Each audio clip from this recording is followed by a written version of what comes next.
साथियों, जय भीम, जय भारत, जय संविधान,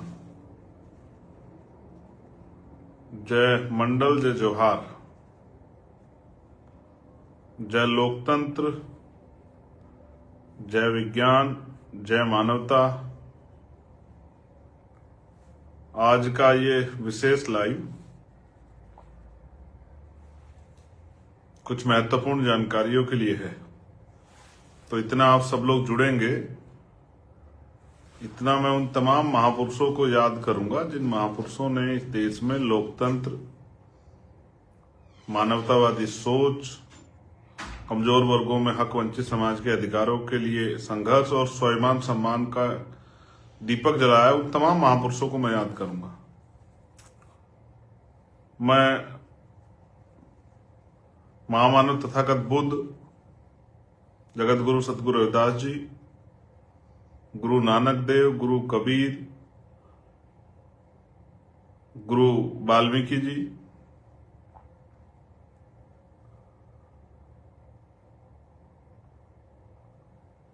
सतगुरु समनदास जी, नारायणा गुरु संत गाडगे जी महाराज, ईवी पेरियार रामानायकर स्वामी, पेरियार यादव, राष्ट्रपिता ज्योतिबा फूले, छत्रपति साहू जी महाराज, विश्वरत्न डॉक्टर बाबा साहब अम्बेडकर, बाबू जगदेव प्रसाद कुशवाहा, जननायक कपूरी ठाकुर, मामना राम सुबर्मा, चौधरी महाराज सिंह भारती, सर छोटू राम, संत राम बी.ए. प्रजापति जी, बाबू शिवदयाल चौरसिया, ब्रह्मानंद लोधी जी, मान्यवर दीना बाना वाल्मीकि साहब, मान्यवर साहब श्री काशीराम, बीपी मौर्य जी, बाबू जगजीवन राम जी, मां अवंतिका बाई लोधी, मां झलकारी बाई, मां अहिल्याबाई होलकर, मां सावित्रीबाई फूले, मां फातिमा शेख, वीरांगना फूलन देवी जी, और भी बहुत सारे नायक नायिकाएं, महाराजा बिजली पासी, मां उदा देव पासी,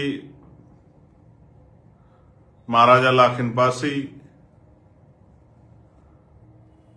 बहुत सारे ऐसे वीर वीरांगना, हमारी क्रांति, जो आजादी की, जो हमारी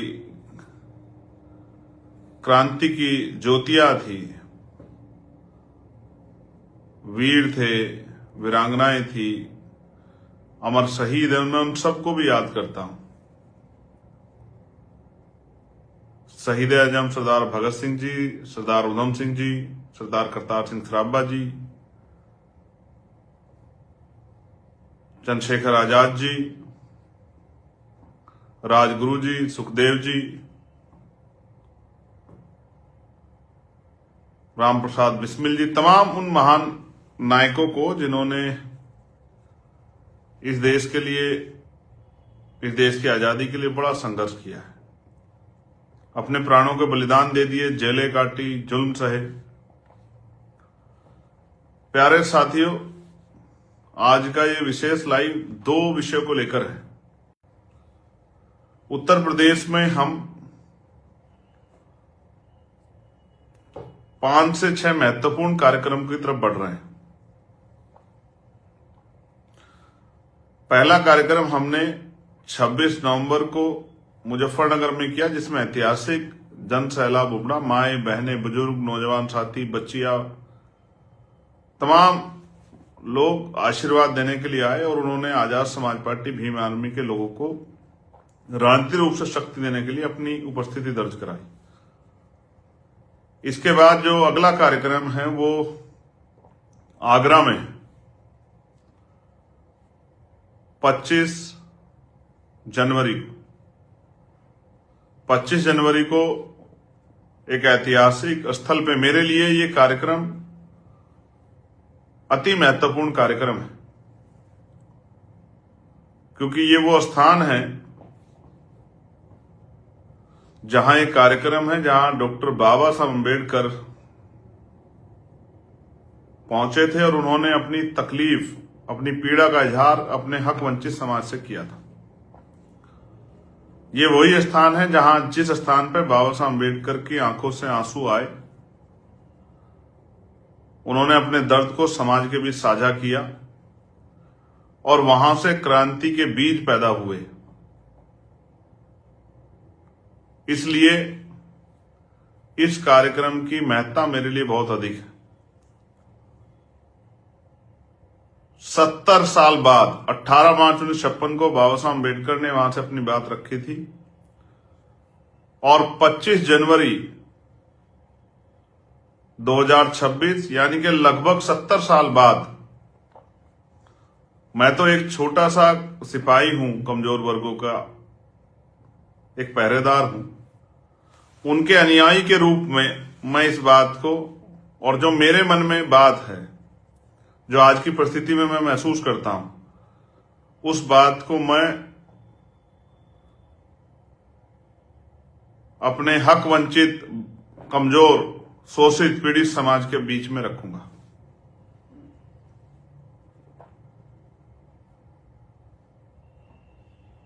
क्योंकि जब तक आप तक बात नहीं पहुंचेगी, जब तक आप उस बात को सुनेंगे नहीं, समझेंगे नहीं, उस बात पर ध्यान नहीं देंगे, तब तक चीजें आगे नहीं बढ़ेंगी। तो ऐतिहासिक धरती है, पवित्र धरती है, ऐतिहासिक स्थल है, महत्वपूर्ण तिथि है।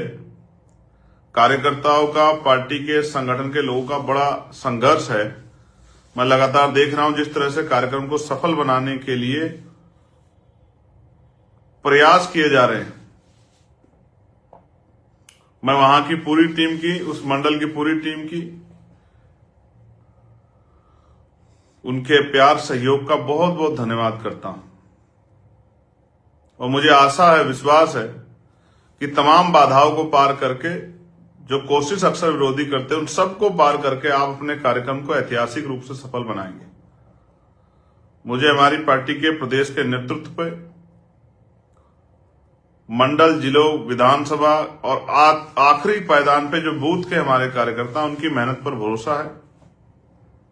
बीमार में आजाद समाज पार्टी के कार्यकर्ता और बहुजन समाज का जिस तरह का प्यार लगातार हमें मिला है, और वहां के व्यापारी भाइयों का,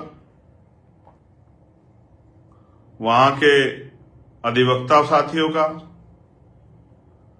जिस तरह का प्यार, आशीर्वाद, वहां से बहनों का, बच्चियों का, माओ का हमेशा लगातार मुझे मिलता रहा है। उम्मीद है इस बार भी बड़ी संख्या में हमारी माएं, बहनें, बच्चियां, बच्चे, बड़े बुजुर्ग आशीर्वाद देने के लिए हमें वहां पहुंचेंगे। तो बड़ी चाहत, बड़ी शिद्दत से मुझे उस दिन का इंतजार है जब मैं आगरा में आपके बीच में उस स्थल पे पहुंचूंगा जहां हम सबके मसीहा, देश के नायक, देश को एकता के सूत्र में पिरोने वाले, देश के संविधान के निर्माता, राष्ट्र के गौरव, भारत रत्न की उपाधि से सम्मानित डॉक्टर बाबा साहब अम्बेडकर पहुंचे थे। उसके बाद 4 तारीख को हमारी रैली कन्नौज में तय हुई है। 8 तारीख को हमारी रैली संत कबीर नगर में तय हुई है, फरवरी में, और 25 फरवरी को हमारी रैली जौनपुर में प्रस्तावित हुई है। इसके बाद 15 मार्च को हमारी रैली वो बाराबंकी में प्रस्तावित हुई है, और 29 मार्च को हमारी रैली लखीमपुर खीरी में प्रस्तावित हुई है। प्यारे साथियों, ये बात मैंने आपको इसलिए बताई क्योंकि आप लाइव के माध्यम से मुझे अभी सुन रहे होंगे और हजारों की संख्या में भी आप सुन रहे हो और बाद में आप सुनेंगे। अलग अलग प्लेटफॉर्म के जरिए आप इसको सुनेंगे। फेसबुक, यूट्यूब, इंस्टाग्राम के जरिए छोटे छोटे हिस्सों को आप देखेंगे। कई बार होता है कि आप तक सूचना नहीं पहुंच पाती, इसलिए मुझे लगा कि आपको सूचना मुझे स्वतः देनी चाहिए कि आपने अपने यहां पर कार्यक्रम को पहुंचकर आप सफल बनाएं और विरोधियों को मुंह तोड़ जवाब दें। प्यारे साथियों, मैं एक निमंत्रण भी बहुजन मीडिया के साथियों को देना चाहता हूं। जिस तरह से बहुजन मीडिया के साथी निस्वार्थ भाव से इस आंदोलन को मदद करने का काम कर रहे हैं, मैं उनके मिशन के प्रति इस भाव का दिल की गहराई से सम्मान करता हूं और मैं उनके इस योगदान को किसी कीमत पर नहीं भूलूंगा। इस बात का भी उनको विश्वास दिलाता हूं। जिस तरह से आपने अपनी जिम्मेदारी को समझ के चीजों पे काम किया है, आप पहले से पहुंचकर रूखी सूखी खाकर जैसी जगह सोना रहना मिलता है उसी तरह से आप रहकर और जिस तरह से आप हमारी मदद कर रहे हैं, मैं आपका दिल से आभारी हूं और मैं आपको विश्वास दिलाता हूं कि मैं आपकी इस मदद को नहीं भूलूंगा। मुझे सच कहने में कोई परहेज नहीं है, आपका बहुत बड़ा योगदान है, मैं इस बात को समझता हूं। इसलिए मैं बहुजन मीडिया के साथियों को निमंत्रण भी दे रहा हूं, क्योंकि हरदोई में मैंने देखा था इतनी बड़ी रैली हुई थी, लाखों की संख्या में लोग थे, पेड़ों से लोग चिपटे हुए थे, छतें भरी हुई थी, लेकिन जिसको हम लोकतंत्र का चौथा स्तंभ मीडिया कहते हैं, उसके पास तो 1 मिनट नहीं था कि हमारी इतनी बड़ी रैली की 1 मिनट की खबर चला दें।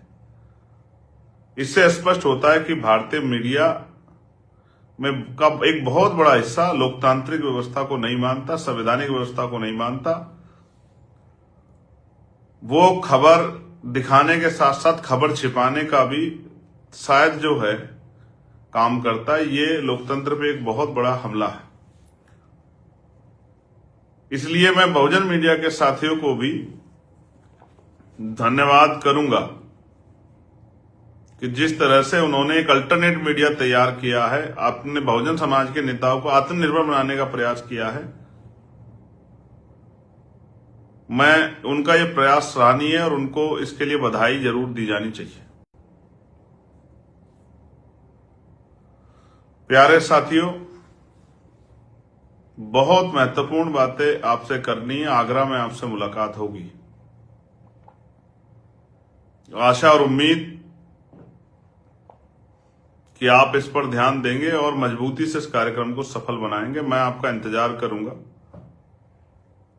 10 बजे 25 जनवरी 2026 को वही ऐतिहासिक मैदान आगरा का, जहां हमारे रहबर, हमारे नायक डॉक्टर बाबा साहब अम्बेडकर ने समाज के बीच में अपना दुख दर्द साझा किया था। मैं भी बहुत सारे जख्म, तकलीफें, दर्द लेकर बैठा हूं, आपके सामने रखूंगा और आशा उम्मीद है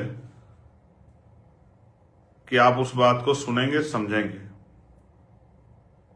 मैं अपनी पार्टी के संगठन के साथियों, नेताओं से, मेरे प्यारे, क्योंकि मैं भी एक छोटा सा कार्यकर्ता हूं, उन कार्यकर्ताओं से कहना चाहता हूं, ये आपका दल है, इसमें परिवारवाद नहीं है, इसमें कोई सामान्य कार्यकर्ता भी प्रदेश के मुख्य पदों पर और राष्ट्रीय पदों पर राष्ट्रीय अध्यक्ष भी बन सकता है।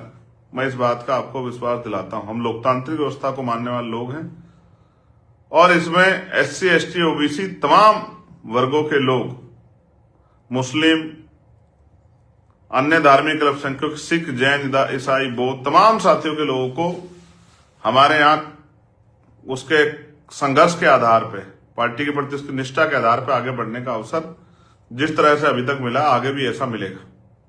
इस बात का भी हमारे पार्टी के कॉन्स्टिट्यूशन ने सुनिश्चित किया है।